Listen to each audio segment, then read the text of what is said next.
Guys, the NBA offseason is here, and you need to make sure that you are subscribed to the channel. We're putting out videos every day on the latest Knicks news and Knicks rumors. And if they make a move, we make a video. So for videos every single day on the New York Knicks, subscribe to the channel right now. Lock us in.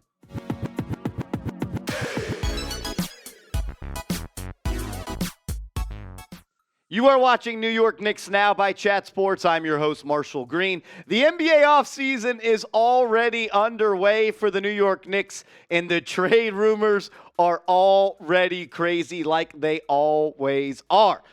Is a Karl-Anthony Towns trade in the works already? We'll break that down. But the trade rumors following the Knicks' loss to the Heat in the playoffs are absolutely on fire. First, let's go into Ian O'Connor, a very notable columnist that used to work for the New York Post.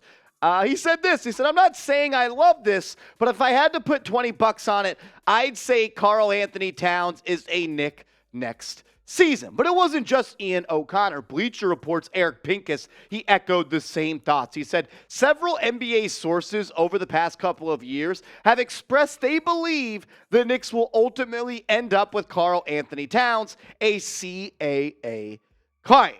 All I can say to you guys is buckle up, because it is going to be a long, tiring, and rumor-filled offseason for the New York Knicks. And it's going to start with Karl-Anthony Towns. Then we'll start talking about Julius Randle. Then we'll start talking about maybe trading up in the NBA draft if that Mavericks pick does not fall outside the top 10. There's going to be a bunch of stuff to talk about. That's why you're subscribed, and make sure you turn on your notifications. But in today's show, we're going to break down the idea of trading for Karl-Anthony Towns. But I want to hear your guys' thoughts in the comments section first.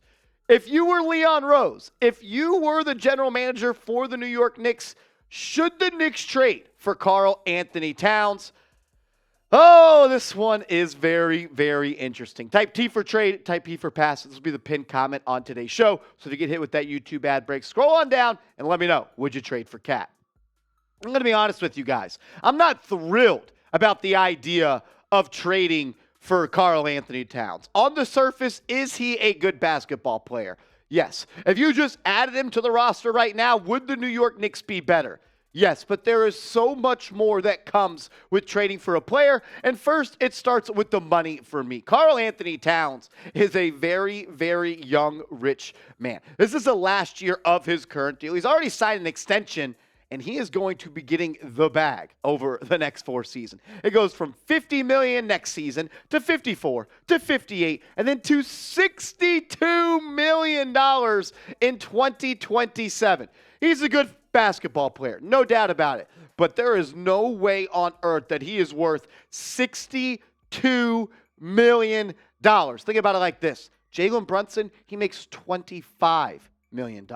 Sit on that for a second. I think the question you got to ask yourself, though, is because these rumors are pretty much just Julius Randle for Karl-Anthony Towns. So we got to ask ourselves, is Cat better than Julius Randle? Is he better at some stuff? Yes. Is Julius better at some stuff? Yes. Are they both a problem and a head case and leave both their fan bases upset at times?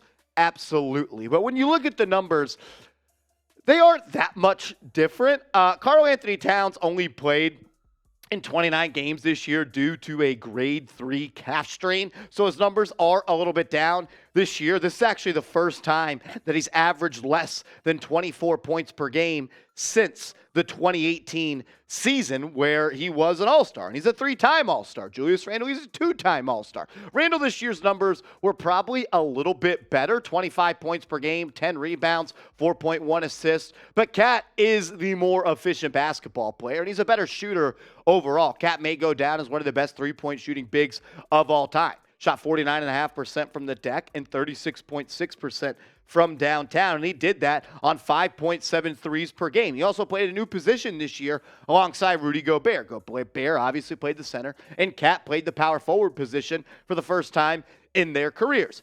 In the regular season, I'd say it's a wash between these two guys. But I'm done just looking at regular season stats like all of you guys should be as too. So let's look at career playoff stats for these two former Kentucky Wildcats. Karl-Anthony Towns has played in 16 career playoff games, while Julius Randle has played in 15 career playoff games. So an equal sample size right there. Karl-Anthony Towns averages a point and a half more than Julius Randle, 18.6 to 17.1. The rebounds are the exact same. The assists per game are a little bit different. That's actually blocks per game for Karl-Anthony Towns. Towns averages 1.3 blocks per game, and Julius Randle averages 3.7 assists per game. The field goal percentage is where I really start to focus in on this. Julius Randle right now is going to go down as one of the least efficient playoff performers of all time, shooting 34% from the deck, where Karl-Anthony Towns shoots 13 percentage points higher at 47.1, but his three-point percentage does go down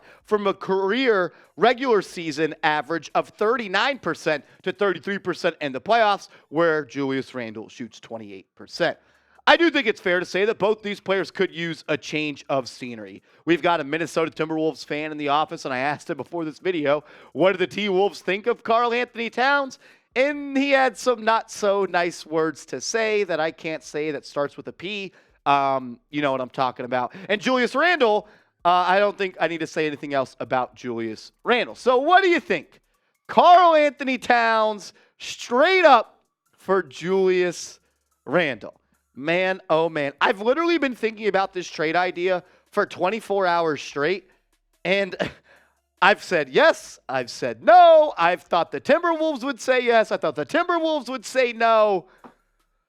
Maybe that means it's dead even, and maybe that means both teams should accept it. I do think it is fair to say, though, that Karl-Anthony Towns does fit better offensively with Jalen Brunson. What do I mean by that is,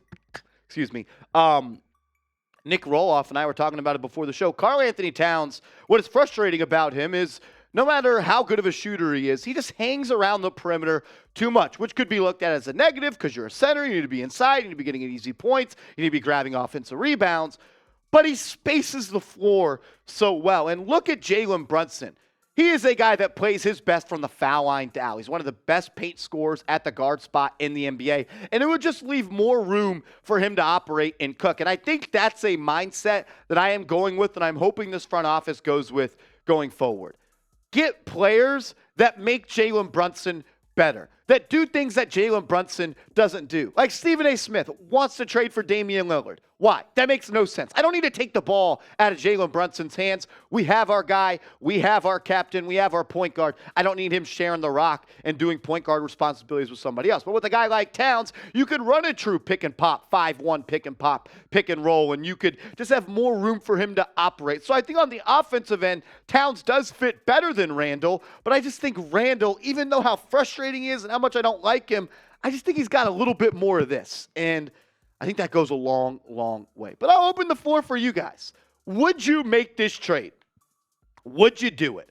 Would you trade Julius Randle for Karl-Anthony Towns? I'm going to be honest, I still don't know. I don't know. So I'm opening it up to you guys, and I want you guys to tell me why you think so. Influence me in the comment section because I'm stuck in between a rock and a hard place. Type A for accept, D for decline. I want to hear from you down below. We'll get to some more thoughts on this coming up in a second, but the NBA offseason is here, and that is the time for all of the real New York Knicks fans to stand up. We're bringing them back. We're bringing back the Real One Knicks Now shirts. Get yours today. Go to chatsports.com/realknicks. That link is clickable in the comments and description of today's show.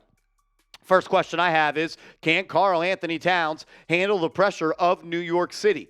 Can he live in a spot and really withstand the peppering from the New York media? I don't know. I think it's pretty fair to say that the general consensus of Karl-Anthony Towns is that he is soft. And his former teammate Jimmy Butler said as much. He said, Cat is soft as baby.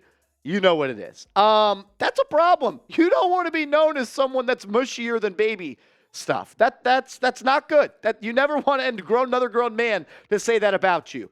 And I just don't know if he's built to play for the New York Knicks. I do know this, though. It is going to be a wild, wild offseason. We're going to break down every single rumor from every single angle on this channel. So make sure you're subscribed. Hit that big red button. Would I trade Randle for Cat? I really don't know. I really, really don't know. And I feel bad for not giving you guys an answer, but I just don't know. I'll let you guys duke it out in the comment section. Appreciate you guys for tuning in to today's show. Buckle up. The offseason is going to be a whole lot of fun. It's going to be really, really interesting. Another place you can stay in the loop on the latest Knicks news and rumors is over on my Twitter at @MarshallGreen_. If you want to chop it up over there, I'm down. Just send me a DM and give me a follow. And we'll see you later. Let's go Knicks.